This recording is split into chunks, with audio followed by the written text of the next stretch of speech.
Hello, my friend Scott here representing Youth Potential.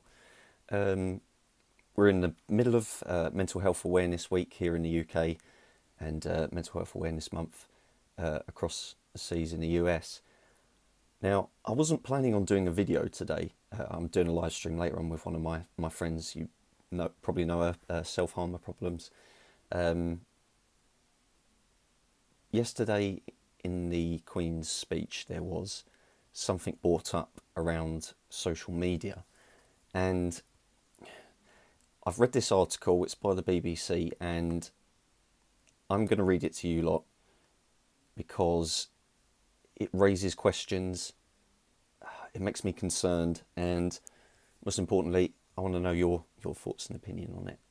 So, I'll read this as quickly as I can. So the headline, and this is the BBC, government lays out plans to protect users online. And it's got like a little image there of someone using a phone, and it's the caption is, "The online safety bill is designed to protect children and adults." So here's the full article. Social media firms will have to remove harmful content quickly or potentially face multi-billion-pound fines under new legislation. The government's online safety bill, announced in the Queen's speech, comes with a promise of protecting debate. Okay, I've only read this article once, but that was about 5 minutes before recording this video. It is especially, it's literally speech marks, it is especially geared at keeping children safe and says democratically important content should be preserved. And I will warn you, there is quite a lot about government related stuff, but it's all relevant, so just bear with me here. But campaigners say the plans will lead to censorship, while other warns fines do not go far enough. So the subheading here is, what is covered in the bill? The draft legislation, previously known as Online Harms Bill, has been 2 years in the making. It covers a huge range of content to which children might fall victim, including grooming, revenge porn, hate speech, images of child abuse, and posts relating to suicide and eating disorders. But it goes much further, taking in terrorism, disinformation, racial abuse, pornography too. Late additions to the bill include provisions to tackle online scams such as romance fraud and fake investment opportunities. Oh yeah, God. What are they called? Plenty World? Yeah, you know you are. It will not include via It will not include fraud via advertising emails or cloned websites. That's interesting. Digital Secretary Oliver Dowden said the groundbreaking laws would usher in a new age of accountability for tech. I'm doing this because it's literally doing that on the article. And Home Secretary Priti Patel added the scam provisions would help fight ruthless criminals who defraud millions of people. Okay, so there's an analysis by Mariana Spring in this article, so let's read what she has to say. New details published about the government's online safety bill again emphasises its commitments to enforce social media sites to better protect users from online harm. That includes child exploitation, racial abuse, terrorism, and harmful disinformation on social media. I've spent the past year investigating the very real-world harms, myths, and conspiracy theories shared online about the pandemic, vaccines, and elections. They can cause offline. Under the new proposal, social media sites will be required to act on harmful content like this, even when legal. Otherwise, they'll find themselves at risk of fines or even criminal action from regulator Ofcom. Yeah, here in the UK, Ofcom are a massive auditing committee. The line between free speech and harm posed by misleading posts online has been a tricky one to read for tech companies, And with a nod to the ongoing debate, the bill highlights the importance of freedom of expression on social media. Okay, so the bill highlights the importance of freedom of expression on social media. So according to that, they're taking people's views into account. We'll see. While more concrete plans will be welcomed by critics of the social media giants, the government has come under fire for repeated delays to this legislation. But those who I've interviewed who have already been impacted by online conspiracies would argue this comes too late to protect them and their loved ones. Now this is a continuation, and the subheading is, what about free speech? The government has added a new duty of care for social media sites to protect content defined as democratically important.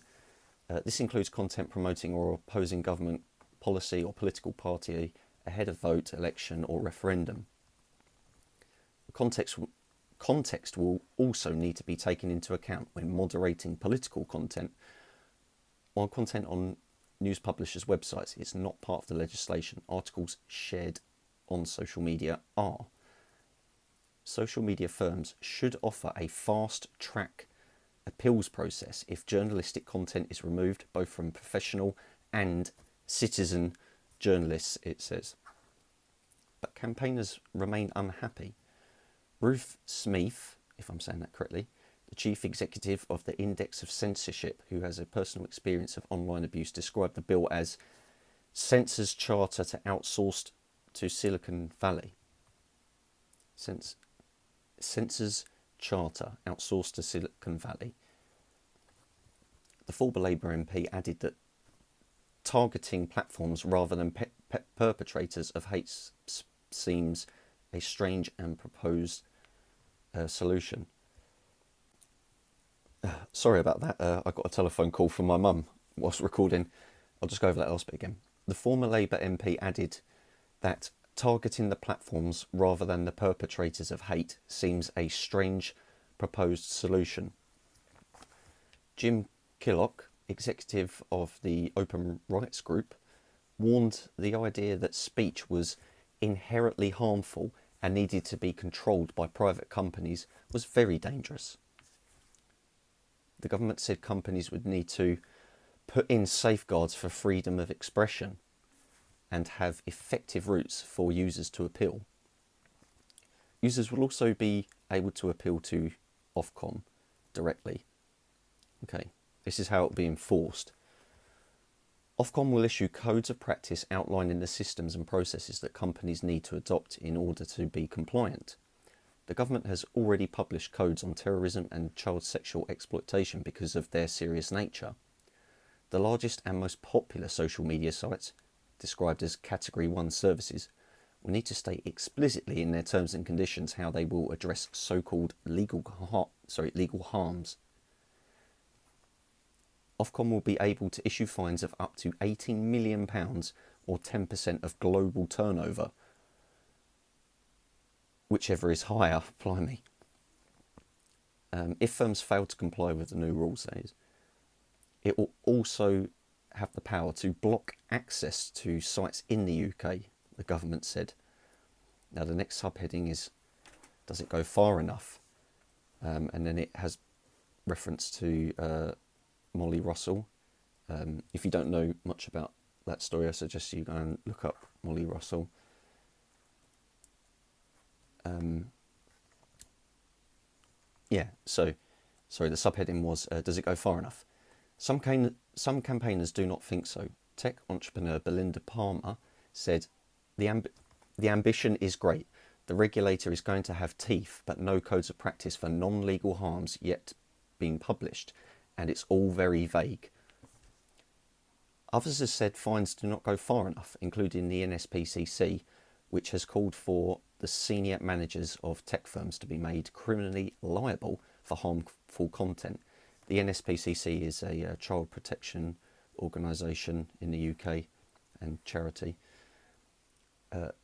Labour called the proposals watered down and incomplete. Of course they would. And said the new rules would do very little to ensure children are safe online. The government has reserved the powers for Ofcom to pursue criminal action if tech companies fail to live up to their new responsibilities.